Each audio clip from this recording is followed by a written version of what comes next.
Honorable Mayor and City Council, it's my pleasure to talk about the 2023 budget process. I'm happy to present to you a balanced budget. As you know, Lacey is a very dynamic and growing city, and I think the budget this year reinforces council priorities. It makes substantial investments in our public infrastructure, and it also adds capacity to our workforce. Tonight's presentation is going to be broken up to 6 parts, and I'll also touch upon the economy, since as a Lacey, Washington city, we do depend upon sales tax to sustain historical levels. So with that, I only have about 120 slides, which I know you are very excited to go through. Yes. So I will try to make this at least engaging, if not entertaining. All right, total budget. So this year's total budget for 2023 is just about $179 million. This total budget is balanced and obviously represents our best expectations for the near future. In comparison, the 2022 amended budget is about $16.9 million more. So this is a decrease. And we'll highlight some of those changes as I go through this presentation. So as I talked about the city of Lacey, we actually have 29 funds to track all of the dollars that we receive as a municipality. I think it's important to convey the importance of how we track the dollars so we provide confidence to the community. But sometimes the budget is better explained when we look at the sort of the broader umbrella funds, which is the general fund, the capital projects, special revenue, geo debt, enterprise, which are also our utility funds, and then our internal service funds. So what changes occurred from this year, from the previous year? So just kind of high level, the general fund is about 34% of the total budget. The general fund would typically show an increase when we add personnel, but we did some significant capital projects last year. We bought land for a future police station. We also bought more land for the Long Lake Park acquisition. We've done some rack improvements and some other things that actually exceed the amount of what we're going to add in personnel. So that's why you're seeing a decrease in the general fund. For capital projects, that's about 7.4% less than it was last year, or I'm sorry, 6.9%. And this reduction is primarily due to decreased spending within the building fund. We did complete some major projects last year. Think of the museum site where we actually took down a building and actually made it ready for development for the future museum. We also spent money on a facility condition assessment so we know what our needs are for the future. In terms of special revenue, that is up actually almost 50%. So special revenue does consist of 2 funds. One is the Hicks Lake Management District, and the other is our lodging tax fund. So the reason the increase is the fact that we're actually seeing better revenues in our hotel motel tax. So we're actually seeing more activity similar to what we would have seen in pre-COVID levels. For just comparison purposes, in 2022, the lodging tax fund was about $580,000. This year it totals about $887,000. So that explains that. In terms of debt service, we are lower. You may recall that we satisfied one of our general obligation bonds, which was the fire station as well as the fire equipment. And so that's why you're seeing a decrease in there. I think it's important to show that our debt is one of the smallest portions of our total budget.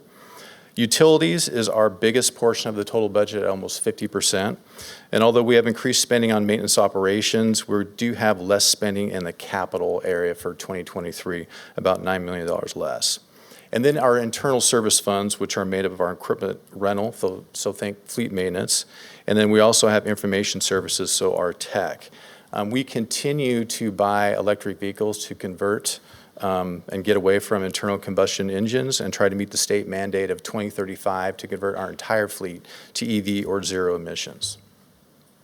So as I mentioned before, the largest source of revenue, and you hear this a couple times tonight, is sales tax at about 26%. Much of what we do depends on a strong, robust economy, but I will tell you the economic outlook is mixed. I want to just highlight a couple slides why that is so. So unemployment, this is a positive. So we are seeing near historical lows for unemployment. Actually, even prior to the pandemic, we're at 3.5% unemployment, which is a very positive sign. In September, we created as a country 263,000 jobs.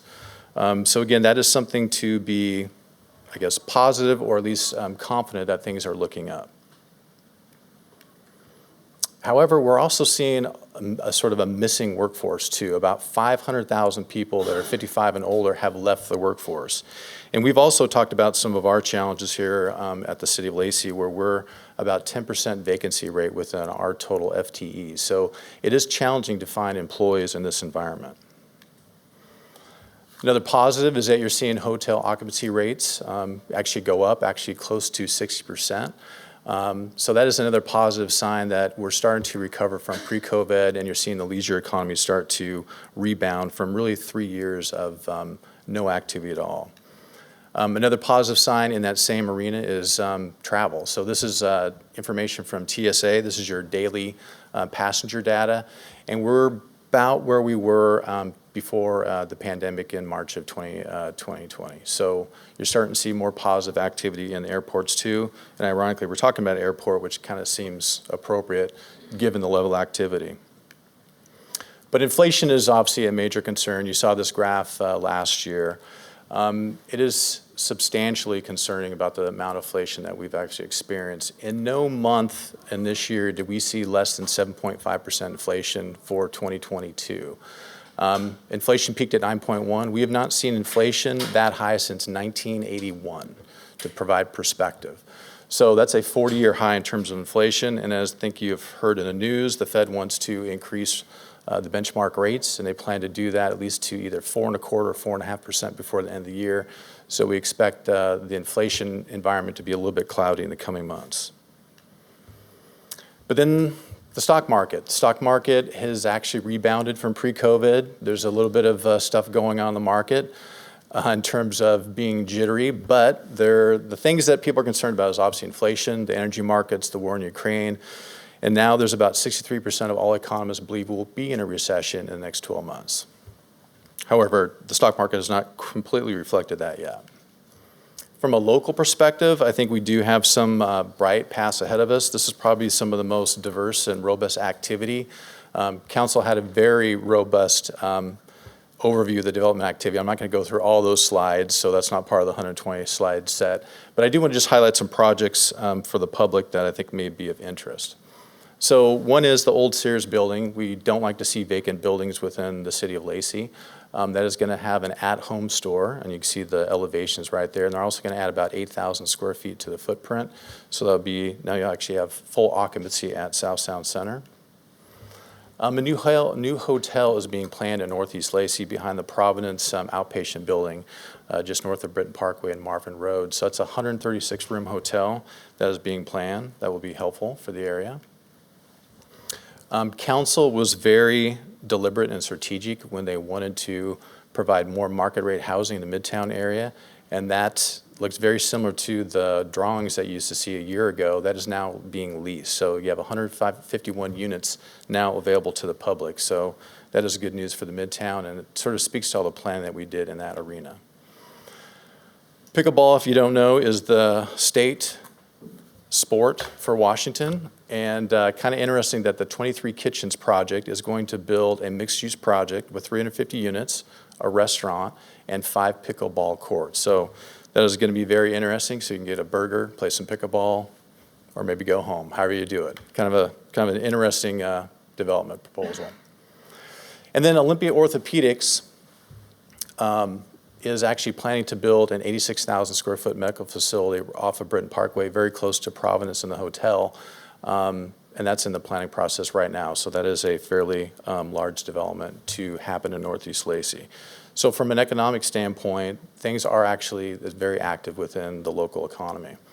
And then we talked about this too. It used to be in the past that single family was kind of our major indicator of growth, and has now been overtaken by multifamily. So multifamily has been the predominant housing type that's been built in the last really 5 years. And even in the pipeline, there's about 1,400 more units that are projected to be in the future. So that is a large sort of development pipeline that we're seeing in the future. And let's talk about Council's work plan. So Council did a lot of work this year to identify their priorities. I think it's important to talk about how the work plan relates to the budget. So council was very deliberate and mapped out really from 2022 to 2024 in their 8 vision areas such as safe community, a vibrant diverse economy, or safe and secure community, environmental stewardship are some of those 8. And then you're very deliberate to put programs and initiatives under each one of those. That was basically your priorities in the coming years. So we'll try to highlight that as you go through the budget. Look for these symbols, and those will reaffirm the fact that the budget reflects the priorities that council have articulated in the work plan. How are we doing so far? So far, so good. Okay. So the general fund. As you know, the general fund is probably the most understandable from the Lacey community member in terms of that's where your Lacey property tax go, your sales tax go. It pays for police, it pays for parks, it pays for your road system. And so when we talk about the general fund, most people think in terms of the Lacey budget as a general fund. So for this year, the general fund is $60 million, almost $61 million out of the total budget. And you can see it broken out there in terms of the larger budget. This is a breakdown of the general fund. 61% of the revenue that pays for all the services in the general fund is brought in by taxes. So as you see on the chart to the right, you have sales, property, utility, and other. And just sales and property tax alone make about 40% of the revenue source for the general fund to pay for all the things that we do in the city of Lacey. In terms of sales tax history, now this is budgeted, this is not necessarily actual, but I think it's important to point out in 2020, we thought that with COVID, we would have no sales tax activity. I think it's just an important chart to remind what we were dealing with back in 2020. And then look at about where we're at today when we are projecting $15.8 million in sales tax. That is an historic high for the city of Lacey. As you know, we've had tremendous growth over the years. We've always had to try to discern this is ongoing revenue or this is one-time revenue. We think the $15 to $16 million mark is closer to ongoing revenue to sustain services. So that is what is in the budget for this year. So when we talk about property tax revenue, we are also at $8.49 million. This is obviously a number of things that goes into property taxes, such as our 1% levy rate, but we also can add in annexation, new construction, and also the refund levy. The biggest news, I think, when you talk about property taxes, we grew almost 34% in assessed value. That is probably the largest single year in terms of difference that we have ever seen. This is a reflection, a little bit of annexation, but it really is just the housing value and property values that have occurred in Thurston County. But that is significant. The one benefit is that is going to have a direct result on the levy rate. So 6.7. So last year when we talked about 88 cents per thousand, that was at that time the historic low. We've now beat the last year's historic low with 0.67 per thousand for a levy rate. So that is a dramatic reduction. I know there were some predictions last year and what that may be depending on what growth was, but that is very interesting to see how our rate has fallen. I will point out in 2013, that's when you start looking at the recession. That's when property values went down, and there's that inverse relationship, and this chart better explains that. Anytime your assessed valuation goes down, your levy rate is going to go up.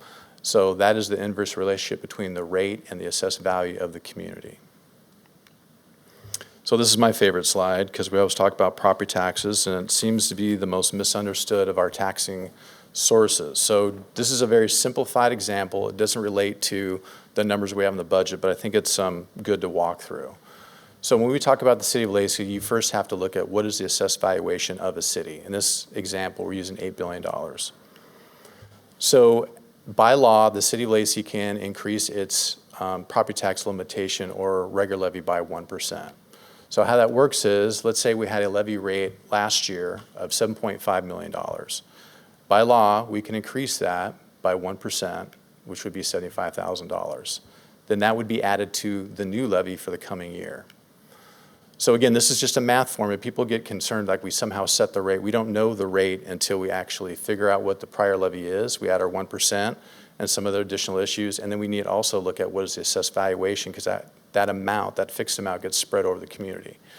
So you take that regular levy rate that's distributed uniformly over property owners with a per thousand assessed value basis.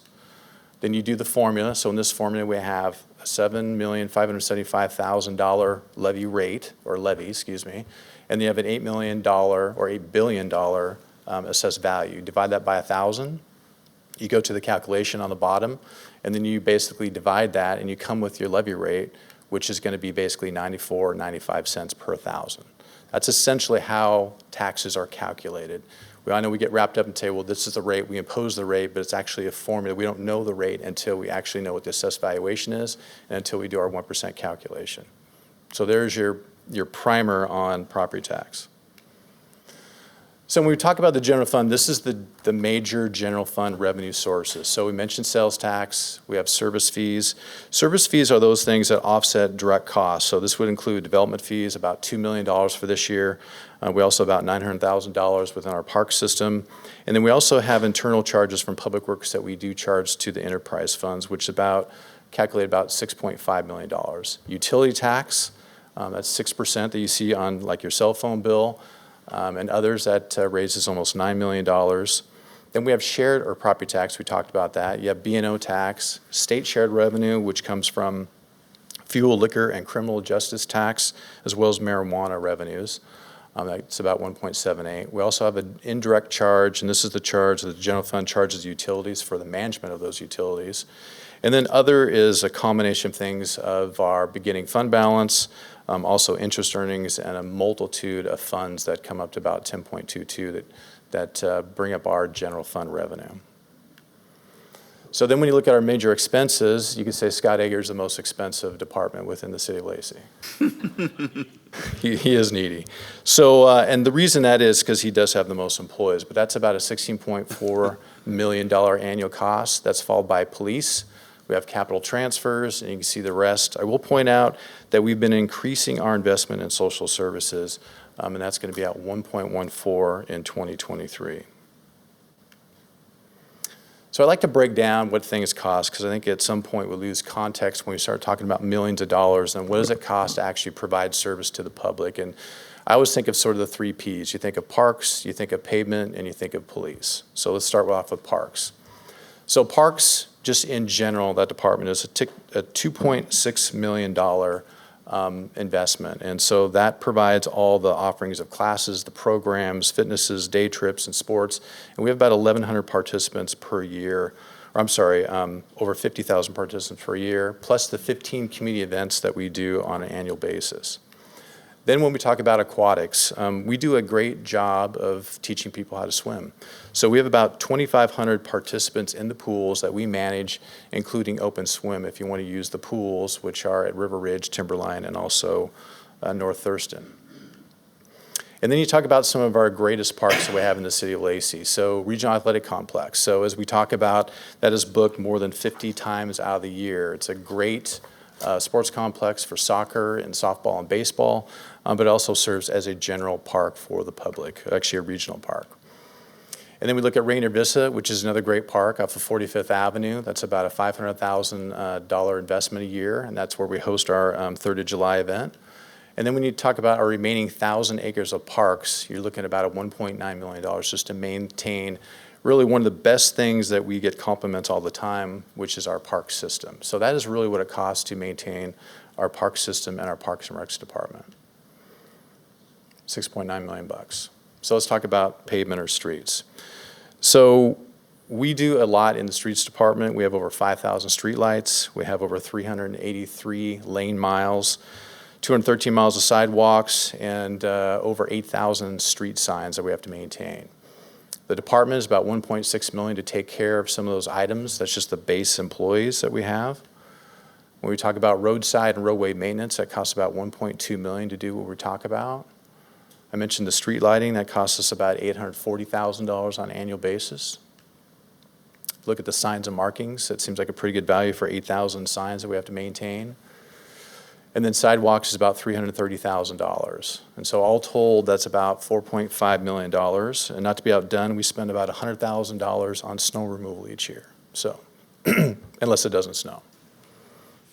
And then we talk about public safety. So as you're seeing that council priority, obviously we want a safe and secure community. And this is how we do it. So just from a police department standpoint, it's about $15.4 million. Patrol alone is over $9 million. When you talk about prosecution, you're talking about the indigent defense. to basically, if someone is a victim of crime and they can't pay for an attorney. We have court services that are paid through the county. And then ultimately, if you have to be incarcerated, it costs us about $724,000 to put someone in jail. And so it's about a $17.1 million investment.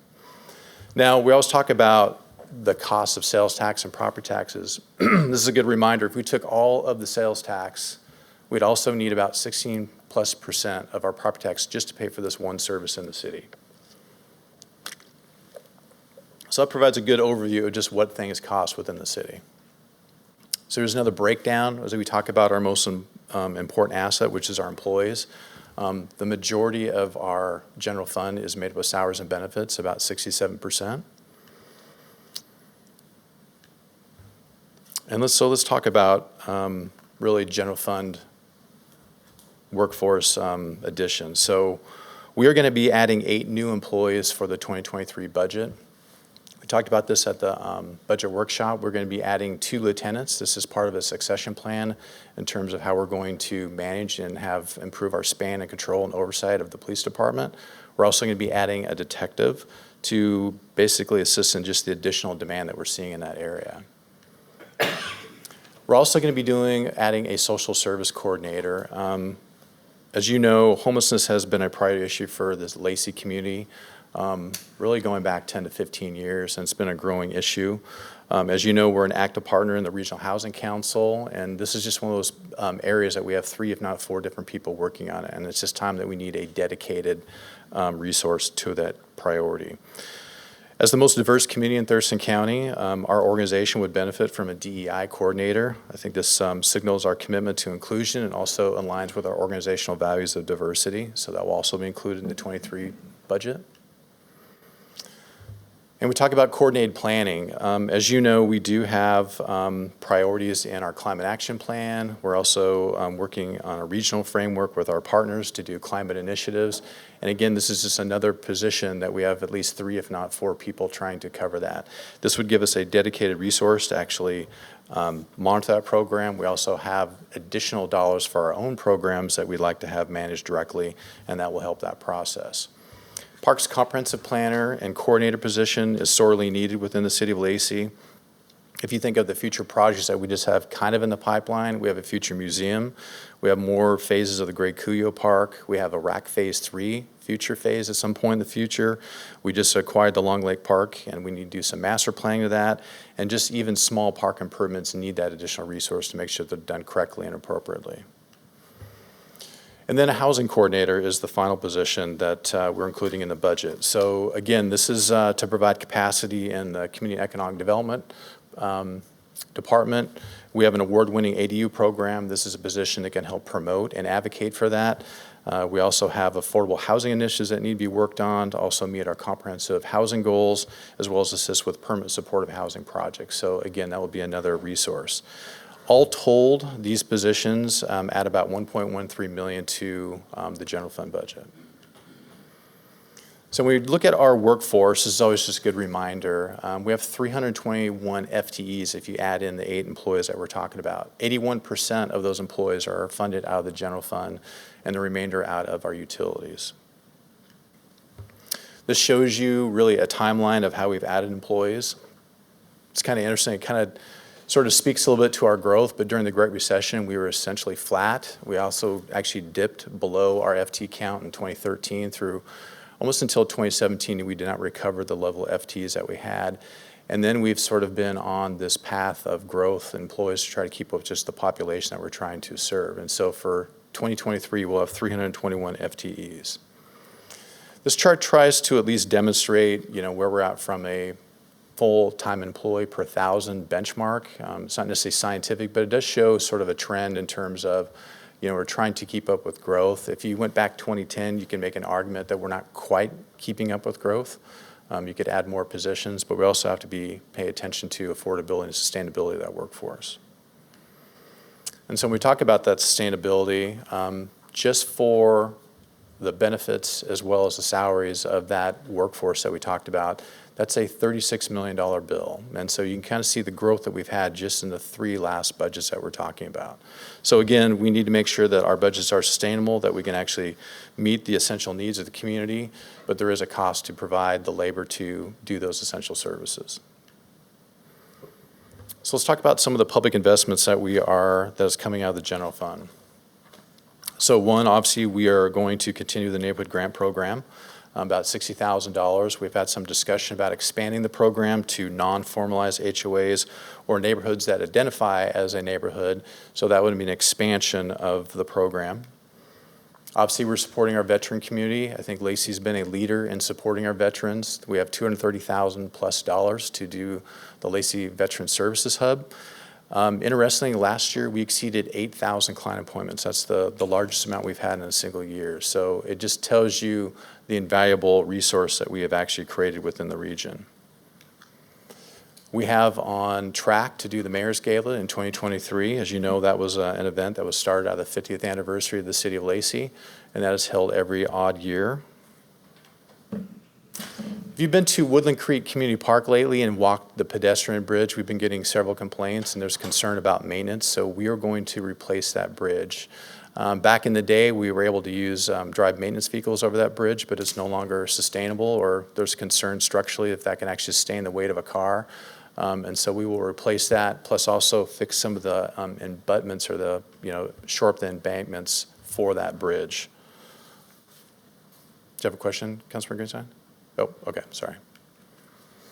Climate Action Plan. We have another $200,000 for our climate initiative. So these are programs that we can either promote for the weatherization, make sure that you're solar ready, and also for large appliance or appliance rebates as well as energy audits. Again, that's where the sustainability coordinator will actually help out with that project. You know, one thing that we talk about, our police department does face a myriad of challenges when they're out in the community, and they're expected to make split decisions under very stressful situations. And I think we owe it to our officers as well as our community to ensure that we have all the potential training tools available to our officers. So this is a virtual trainer. What this does is it provides a multitude of real life scenarios, and then you're able to guide officers in a safe environment to actually make mistakes and try to successfully reduce conflict with the least amount of force. And so this is in the budget, and I think it will be a great tool for the Lacey Police Department. So speaking of the police department, I know we've had some discussion about this investment here in the last couple weeks, and there's been some input from the public. But just very high level, let's talk about the police department. It's no longer meeting the needs of the community. It's pushing 40 years. The picture on the very far left is our very first police department, which is now the current museum. The one in the middle is our current police department, which was built in 1985 for a population of 15,000 when we had about 15 commissioned officers. And today we're essentially operating out of that same footprint and serving a community very close to 60,000 with 63 commissioned officers. We've done some smart things. We have already secured property thanks to St. Martin's Abbey, which will be adjacent to the City Hall campus. And so that is already in play. But now the question is, how do we essentially build a police station for the community? And I'm just going to propose 2 options for consideration for council, because at some point this will be an impact to the budget. So when we discussed this at the budget workshop, you could do a councilmatic approach. And I wouldn't get too caught up in the numbers, but just in general, the philosophy would be, could you take existing reserves, potential ARPA money, and then also REIT, or real estate excise tax, for a combination of about roughly $25 million. That'd pay for about 2/3, or more than 2/3, or I'm sorry, 62% of the cost of the police station. And then what you do, you take the rest, or the remainder of that $15 million, and you would authorize a councilmatic bond, and then you'd pay for that bond, which would be about $1.42 million in annual payments if you assumed a 7% interest rate for 20 years, and pay for that of future revenues, essentially other future REIT dollars coming into. The reason that would be an attractive alternative is, one, is I just showed you the inflationary chart. We are fighting inflation. Time is really not on our side. If you do this approach, you can finish the early schematic design and go right into full design. And it also speaks to the fact that if you have dollars to invest in a police station, you could avoid having to tax the Lacey community. So from that perspective, that is an attractive option. The other alternative would be to go to a vote for $40 million. And in that case, you'd be looking at a general obligation bond about $3.7, $3.8 million. And the impact to the average household, if you're using $500,000, would be about $150. In that case, we do have to consider the fact that potentially you'd have to wait to a special election, which would be either in February or April. So there'd be a time delay in terms of could you continue to design the building, or you wait to the general fund, which would be longer in 2023. And again, you would be putting a tax on the public when in fact we do have revenues for consideration. So I think the high-level discussion for council is really what is the best option you think is best for the community. So you either have option one, which is a councilmatic approach, or you have an option two where you have a position where you're going to the voters and issuing general obligation bonds. Yeah. Is it fair to say that because of the debt service, this is actually a more expensive option in the long run?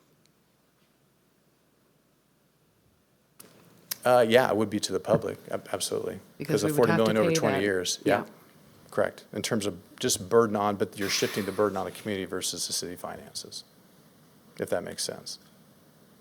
So the community is end up paying the debt on that with their property taxes versus you already have revenues that you're utilizing, which you would not put taxes onto the public. And you have a shorter present value that you're actually using of $50 million versus $40 million. Right. Yeah. Scott, another quick question on that. If we went with option one, how soon could we start moving? Well, I think as soon as we get schematic design done, which I think is November, I'm looking at Chief here. That is correct. Okay. Then I think you could provide a green light and you go into full design, so you would have no interruption or gap. Okay. Then you would have a better idea what the full cost is going to be, and then it would just be a matter, you have enough dollars now in that $25 million that you can actually do substantial work and give yourself time to prepare for a councilmatic bond. Thank you. Yeah.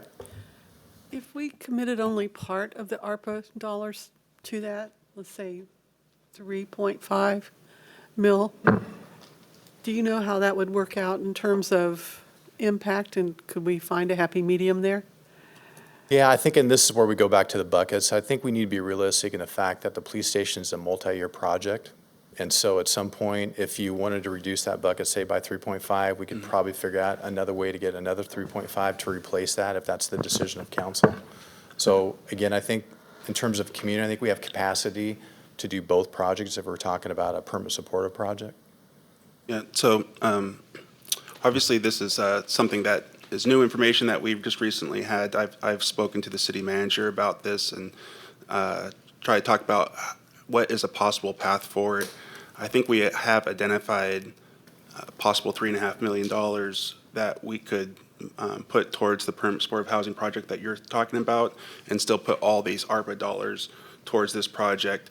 The problem is when you split ARPA dollars on a project that's outside the city, it's that where we're not the direct person doing it, it becomes a nightmare to try to track that for the federal government ARPA dollars. So we shouldn't split that. So, but I do think we have a path forward for another $3.5 million where we could put towards that project. We're trying to make the numbers work. We're still open to that, and we hope we can have a path forward there. Okay. So capital projects, that is the other area of the total budget. So $20 million for our program for 2023, and we'll go through some of those highlights. So the RAC parking lot, this is my one disclaimer. This is technically a carryover project. Troy's making me say this disclaimer, but it's actually going to happen in 2023. Where's Troy? Is he looking at me? Okay. All right. So again, parking lot, if you've ever been there, it's sorely needed, 327 parking stalls. People park there now. This would have formalized lighting. It is a project that has been Since 2015. wanted to do in 2022, but we had some issues with staffing to get it done. Yeah, we've been talking about this for like 10 years. I know. Only the project we talk about a lot are worth doing. So we also, as part of that project, that does trigger frontage improvements. So as part of that project, we will be doing frontage improvements from Marvin Road to Stillicum, or really from Marvin Road intersection to the entrance of the rack. That's going to be about $610,000. So you'll see sidewalks out there, street lighting, and landscaping, as well as stormwater collection. The LEDs, so we did look, this is our 7th year of the LED program. So pretty amazing. We mentioned the fact that we had 5,000 streetlights, and we're in our 7th year. We projected even back in 2015, 2016, that once this project is complete, we hope to save about $500,000 in energy savings by going from the high-pressured sodium to LEDs. So this is a great project. I will give some credit to Scott Ager. Some cities just do this all at once. You just do the hard capital and you do it all at once, but then in 15 years, you're going to have to do them all at once again. So this allows us on a 10-year basis to deal with it as they become obsolete. So thank you, Scott. Okay. Midtown access, we've talked about this roundabout. This would be a critical connection between the St. Martin's campus and Midtown. This is a little bit breaking news, but I will mention the fact that we are moving very close, or a consensus with agreement with St. Martin's, Abbey, as well as MGR. I'd like to thank Rick's work on that one. But this could really be a significant entrance feature, and I can't stress enough, a more safe crossing for students trying to get to Midtown. As you know, unfortunately, sometimes I try to cross College Street without a formalized pathway. And then the Transportation Benefit District. Voters were supportive of the city's maintenance of their street system, which is great. We have $7.5 million invested for the 2023 overlay project. Part of the reason it's so high this year, there are some projects we could not do last year. So that delayed some of the overlay programs that we had planned. So that is a very big investment. I think council should be proud of the fact that we have a road rating of, or not road rating, 97.2% of our roads are either rated good or very good. We do a great job of maintaining our public infrastructure. Citywide signal ITS detection system. So let me tell you what it isn't. It is not a red light camera program. A lot of people think those cameras are taking tickets. It's to activate a signal if you have a long queue line. So we have 10 intersections that we plan to replace with better technology. I was talking to Scott earlier today. Sometimes a spider web will cross the lens and actually not make the camera work better. So we, I don't know if they're putting windshield wipers or something like that on there, but they're actually going to improve the technology. So the Greg Cuyo Park, and again, another disclaimer, this is technically in the 2022 budget, but it's going to be constructed in 2023. As you know, this is a council priority. This is one of our largest parks, and we're actually going to do phase 1A. So some of the things that you're going to see is the access to a picnic shelter, playground equipment, multiple trails. We think this is going to be a regional draw for our area. We're very excited about it. And an 18-hole disc golf course. And if no one's excited about disc golf, I want to share this with you. If you have not seen this, just take this in. And that didn't work. John, help me here.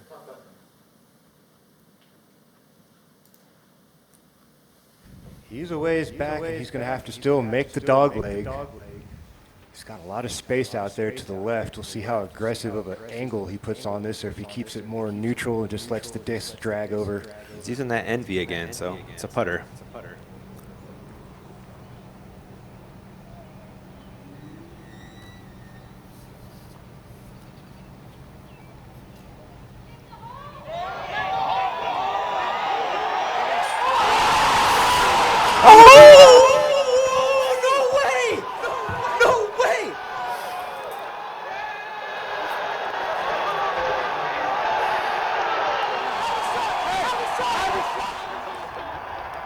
I think he did. Ladies and gentlemen, That doesn't stand shimmer. I think you get the picture, but it's amazing the amount of excitement and the popularity of the sport. So I thought I'd just share that because we talk about disc golf all the time, and we ran across that, so I thought it'd be worth sharing. So greatest shot in disc golf history. So let's talk about special revenue. It's got Yeah. I support disc golf, but I will say that it's not pickleball. Okay, fair enough. All right, let's talk about special revenue. As we mentioned before, those are two funds made up of lodging tax and also the Hicks Lake Management District. So first, the first fund of the special revenue is the Hicks Lake Management District, about just $48,000. And you may recall property owners petitioned council because they wanted to improve the water quality of Hicks Lake, and you kind of see some of the aquatic vegetation that is degrading the water quality. This is not a tax on the entire community. This is a tax on the people that benefit or are adjacent to the lake. So you can see if you're a property owner and just land only, you pay $135 and a special assessment on your property tax. If you have a home, it's a little higher, and if you have special access to the lake, then you pay $22.50. All told, assessments raise about $43,000 to continue to manage the plan that they've adopted. So then we talk about lodging tax. As you know, we have 8 hotels within the city of Lacey. We charge a 4% rate on rooms. So just quick math, if you had a one night at a hotel for $100, the city would receive $4 for that. This is a history of the lodging tax that we've had in the last, since 2016. I'll just point out in 2020, that's when obviously sort of things fell off the earth with COVID. But now, if you look at the revenue, we are now matching pre-COVID levels, even in the city of Lacey. So in 2019, we had just under 500,000. In 2023, we think we're going to have 520 of current ongoing revenue from our hotels. The orange is reserves that we are utilizing to meet other demands of the applications that were submitted. So for 2023, we had 22 applications that were received by 18 organizations that totaled just under $900,000. New to, I will say, the lodging tax funding is Deschutes Rugby, a Kris Kringle Market Festival, Olympic Soccer Foundation, and also Juneteenth celebration.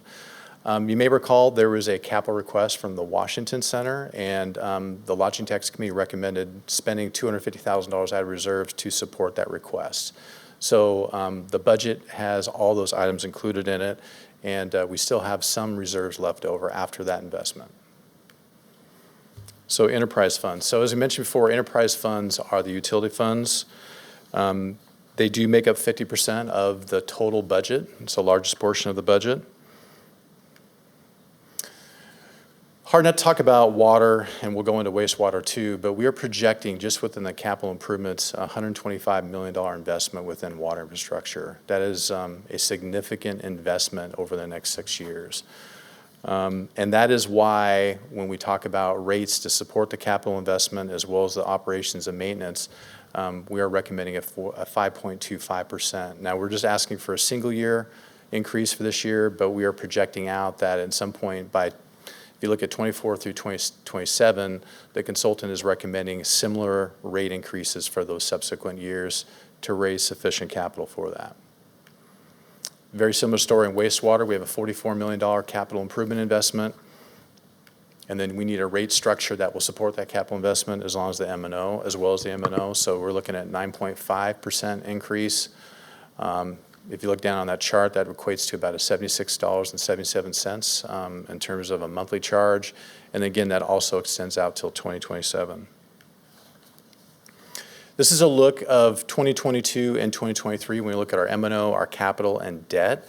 I will point out in water, the reason we had a larger M&O than the 2023 budget, we've had failing water meters that we've been dealing with in our water system, and we spent about $800,000 to buy enough inventory so we had enough. Plus, we were trying to overcome some supply chain issues, so we made that investment. So that's why that number goes down year over year. And then even though we're spending a lot of money still from a capital investment standpoint, it's not as large as it was in 2022 in water or wastewater. So that gives you the difference between the 3 different utilities. So everyone wants to know, what does that look like in terms of rates? We typically use this chart just to show how we compare to our neighbors.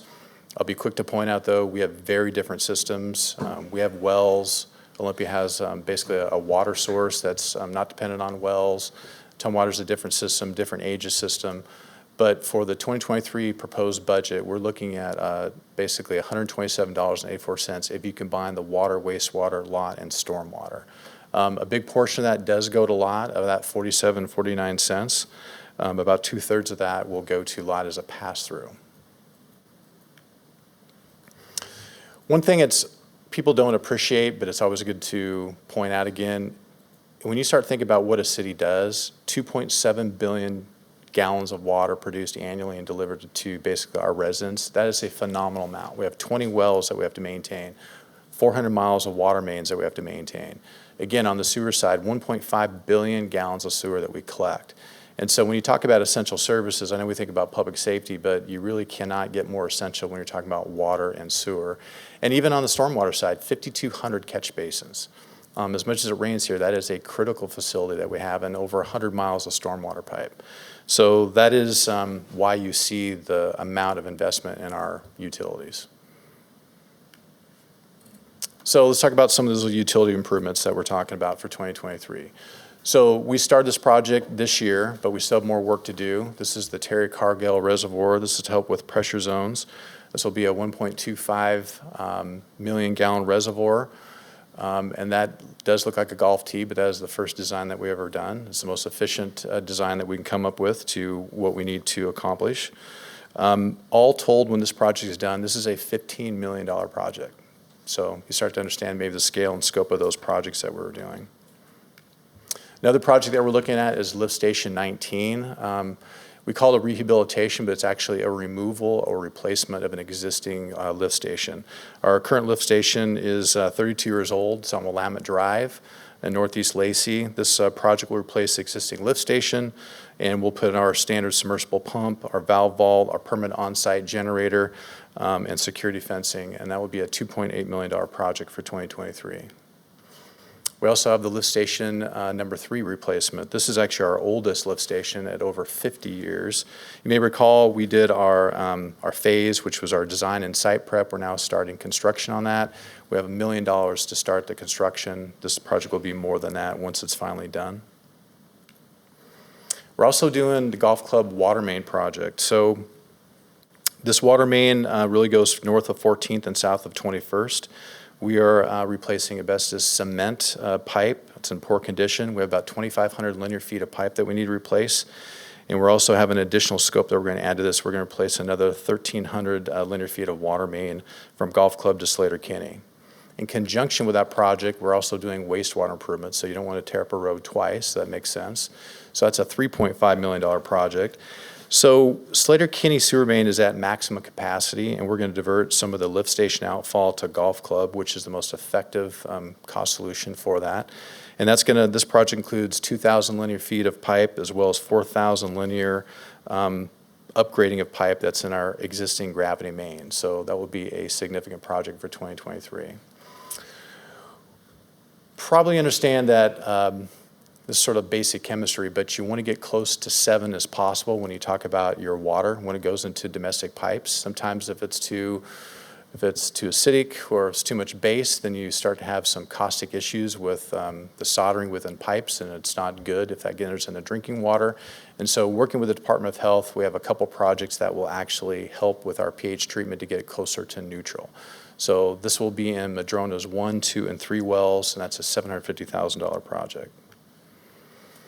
And then we're also looking to buy property for a future Ruddle Road stormwater facility. There's untreated water coming off of 37th Avenue that potentially could enter Hicks Lake that we need to take care of. We also have an existing Ruddle Road stormwater facility that at peak times cannot handle all the rainflow that goes into that facility, and this will take care of that overflow.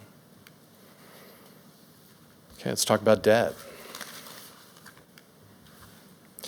Debt's good in limited amounts. So for the debt service budget this year, it's just under $1.4 million. I think the council does need to take credit and take pride in the fact that we have a very low debt position. We have essentially less than $12 million of outstanding debt. We statutorily could actually extend ourselves to $684 million. I wouldn't suggest that, but statutorily you could do that. So again, this is, I think, a source of pride for the city of Lacey. If you look at our historical debt position, it goes from 2008 to 2021, we've done a very good job of managing our debt and not adding to that debt. If you look at our general obligation bonds that the voters have passed, those bonds, both of those will be paid off by 2026, but that shows you currently we have about a $700,000 annual payment. and the outstanding balance on that is about $1.7 million. Yeah.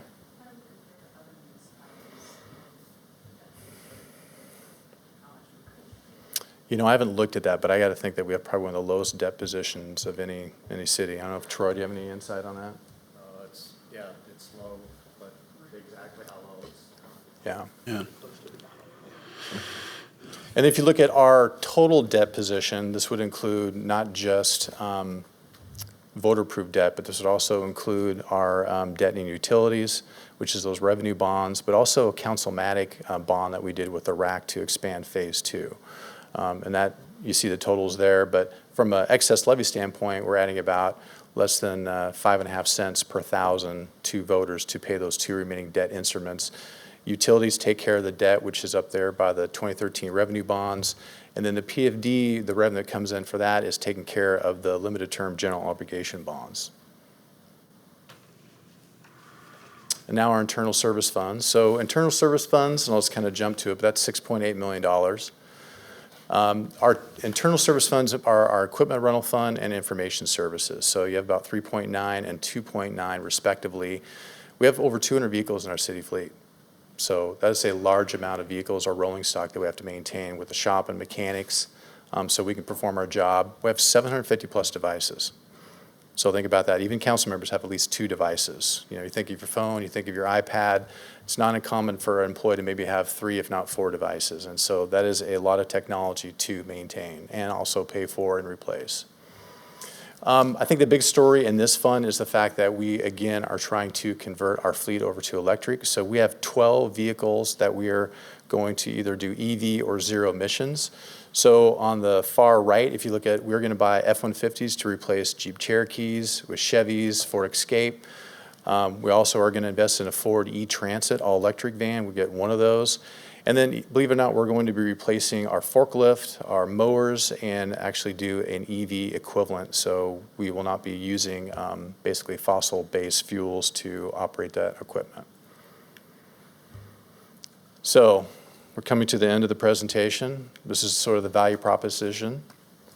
I cannot think of a service anywhere, either in the private sector, that you can get all the things that we do for citizens of Lacey for $361. Now, this is the tax that the city charges our residents. I'm not talking about the total tax bill, but that is a great deal. When you think of 24/7 police, you think of our 1,200 acres of parks property, you think of our road system, you think of what the Leadership Council provides, and all the amenities that the city of Lacey provides to its residents and community events.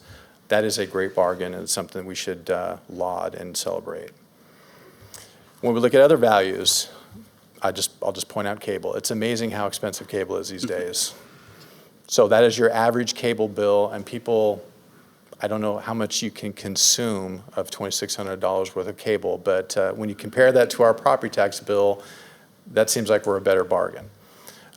Used car payment, average cell bill. If you want to buy a brand new cell phone, it's over $1,000. So again, property taxes and what we provide as a city is a pretty good bargain. Now, when we talk about where the property taxes go, as I mentioned before, we're just a portion of that. We make up about 8% of your total tax bill. Your local schools and your state is the majority at 63% of that. And if you actually look over a couple of years, we've actually been trending down. So we actually used to be 9% of the tax burden. Now we're down to 8.2%. Again, schools and state are the majority of that tax impact to our property owners. Oh, do you have a question? Nope. Okay. Okay. So this is what Lacey property taxes are going to be compared to 2022 versus 2023. So last year, if you had a house that was valued at $374, let's call it $375,000, you would have paid essentially $358 a year for that. If we look at what we're doing now, if we talked about the assessed valuations increasing across the board, about 34% is the average. So we're using our $500,000 average home value and your regular levy as well as your excess levy, you're paying about $361 or $362 on an annual basis. That's just an under $4 increase from year to year. We've talked about this before, but this is a great tool for the community. If you ever go to the assessor's office or the treasurer's office of Thurston County, I encourage someone to enter their property address, inform themselves. An informed community is basically, local government depends on an informed community. You can see the last 3 years of your taxes, where they go by basically district, and then what portion of your bill goes where. So it is a great tool and interactive tool for the public. And then just really finally, in terms of budget comparison, I think we always want to know what is the impact of this budget compared to last year. I will point out, because we paid off our fire debt last year, that's why city property taxes were basically less overall. But now that's been reset. But basically, this year's budget compared to last year's budget will go up basically $8.02 per month. So that provides you, again, all the city services, our utilities of water, wastewater, and stormwater. And so obviously we want public participation. We have one member, thank you for showing up. There are more opportunities to comment on the budget. Obviously, November 3rd, we're going to be talking about our revenue sources, which includes property taxes. That's going to be followed on November 17th for a total budget overview, and there'll be opportunities to comment on both of those dates. We will also be talking another time about the proposed budget. This will be your final public opportunity to make comments on the budget. And then we have a scheduled council adoption on December 15th. As you know, this is available online. If people go to our website, they can see the entire document and actually look at the numbers. And so we encourage you to do that. And I'm here to answer any questions you may have about the budget. Sure, that'd be great. Are there any other I don't know about the questions? video, though. That may crash the website with the greatest golf shot ever, or disc golf. So does council have any questions about the 2023 budget? Any other questions? Go ahead. Can I just ask a foundational question? This is me using my I'm new prerogative. Sure. When you had the slide that explained the way that we get to our levy rate each year, where does the original levy rate come from? I understand that we can only take last year's and apply a 1%, and we do some math related to the increase in value. But where does the original levy rate come from last year? So last year is built on like just well, like right now we have an $8 million levy rate. So that is your base, and then that's going to increase by 1%. So our original, I guess, levy was established Back when we for formed the 15 city. years ago when we did 747, when they basically put a cap on that. And so we've been building off of that regular levy ever since then. So it's anchored at that rate that existed 15 years ago, plus 1%, plus 1%. Yeah, since then. statutorily, before Initiative 747, you could actually increase property taxes up to 6%. And so once that initiative came through, it actually, I believe the initiative failed, and the legislature made it into law. And then that's where it capped the 1% limitation on the city's established levy rate at that time. Or, I'm sorry, or regular levy amount. Yeah. It's pretty complicated because you have to take the debt of the city, right? And then you have to, if there's any other special things that are in there, and then you spread that across the assessed value of the entire city. And so we've been growing so much as a city that our assessed value grew 34%. And so we're spreading it among more of the taxpayers, which is why we're at a historic low 0.67 levy rate. And so, which I think is remarkable. I don't think there's another city out there that has a levy rate that low. So, but yeah, it got started a long time ago. As a city develops its budget, you sort of develop what that initial rate's going to be based on your assessed value, and it kind of goes from there. Maybe I could provide even a better answer. So, yes. It's complicated, and I know Scott was out there trying to do math and lost, like most people probably, but it's good. It was a good attempt. My feelings have been hurt. It's so complicated. So I want you to notice in 2013 why that was about the time that we no longer provided service, Fire fire district. services. So we used to actually contract with Fire District 3. So we actually voluntarily gave up our property tax authority, which actually then reestablished a different levy amount that we could have actually charged to residents. We actually technically still have capacity in that levy that we could add as a one-time. We actually did something that government never does. We actually reduced taxes. Yeah. For real, like reduced. Yeah. So when you think of a fire district charges $1.50 per thousand, we voluntarily gave up essentially that amount as a promise to the voters that you would not be paying for the same service twice. Was that still considered a public safety tax? Well, municipalities have the right to provide fire service, so. So it that was just- specifically goes with fire, it's not an overall general public, does it fall under public safety? For example, could we take part of that levy and, No, because when they annexed the city of Lacey, Okay. we lost that $1.50 capacity statutorily. okay. Yeah. Any other questions? I had one. Go ahead. So when the consultant is considering how much we need to adjust for utilities, is he or she also taking into account the pipeline of the new projects that are coming online, Yep. and all the new units that are coming available, and still considers that we need to bring that up?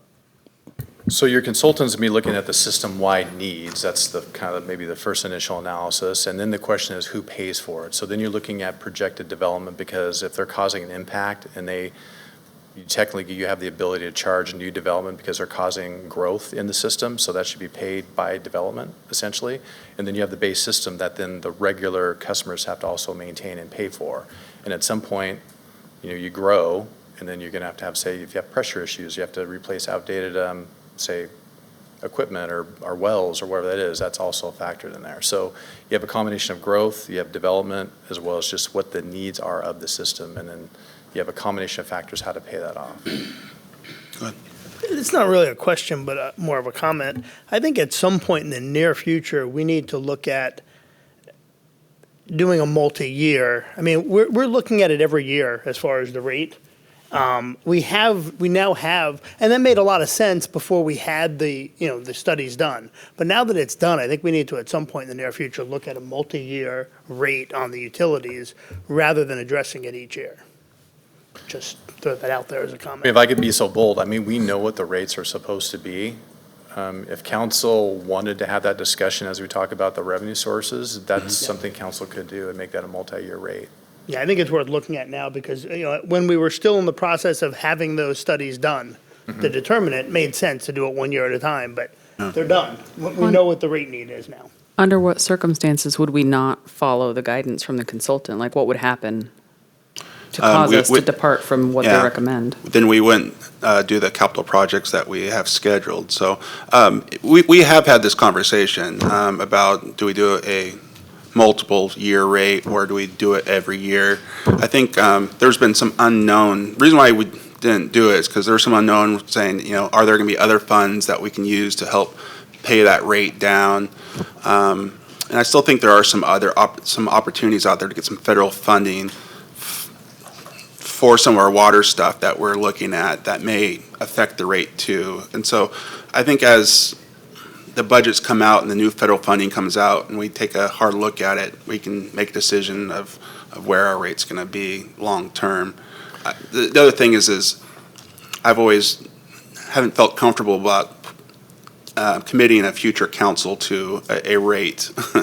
And so I've always been a little concerned about that, but, we know what the rate. Change it still. We know what the rate should be, and I hope that future councils go by our capital facilities projects, which determines mostly our rates, I mean, I think you can still make an argument you should do one. I think it gets more critical too when you start doing Bonds. debt. Right, so you want some assurance to the bondholders you're actually going to satisfy the debt instrument that was issued. I know I have a question. For the Hicks Lake Management District, it didn't look like it changed that much from last year to this year or till next year, yet we know there's 2 apartment complexes going. What's that going to do to that Hicks Lake Management District? How are those 2 properties going to pay for that? So they would be treated as a landowner with a building, so they would be charged whatever that cost would be. I don't know if it's by a unit or not. I don't know. That's what I was wondering. Yeah, it's by user-based. Okay. So the population and number of users would impact the rate. So that's going to go way, way up then. So you would raise rates based on that, correct? Yeah, so there will be a redistribution of funds. Jesus, this was a lot of slides. The Lake Management District had to determine their needs, and the assessment was based on that. So there will be a redistribution amongst those multifamilies. Okay. So once they're built, once families go in, then they look at who's there, and then they figure out what it is. I mean, as soon as they're built, occupancy isn't going to be part of the equation. Okay, as soon as they're built.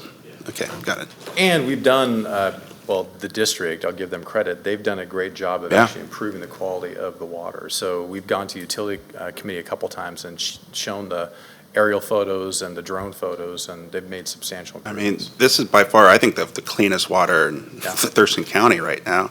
So, yeah, they've done a really great job there. Is there any other questions for this council? Well, I just like to thank the finance department for doing a great job with this, with this budget. And thanks for the good presentation, as always, Scott. Like I said at the beginning of this, you can tell a lot about your city based on its budget. And I think this is a budget that says that, Lacey is a premier service provider. And for the price, it's just absolutely amazing what we're able to provide to the citizens and businesses and visitors of Lacey for, a base flat rate of 67 cents per assessed thousand. That's just amazing. So good job. That was a good cue. I was so excited to get to questions, but I did want to recognize the executive team for helping put the budget together. They're very thoughtful in terms of, I'll say, in terms of what they can ask and what we think we can afford, so I do appreciate that. Mr. Wu and I become best friends, at least for a week, if not 2 weeks, as we get through this presentation. Chrissy Wolf and Chelsea Yarwood should be also recognized in the finance department for putting all this stuff together. If I failed to talk about Donna Feliciano, because obviously this is not my work. No, I mean, we all know it's Donna's work. I would like to think that I kind of, interpret it, so I want to take some credit for it.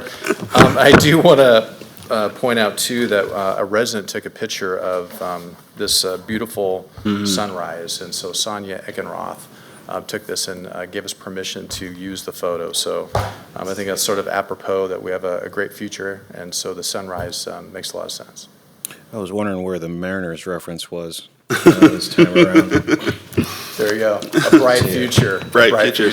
See us rise. Rise, that's right. Okay. Well, thank you so much for that presentation.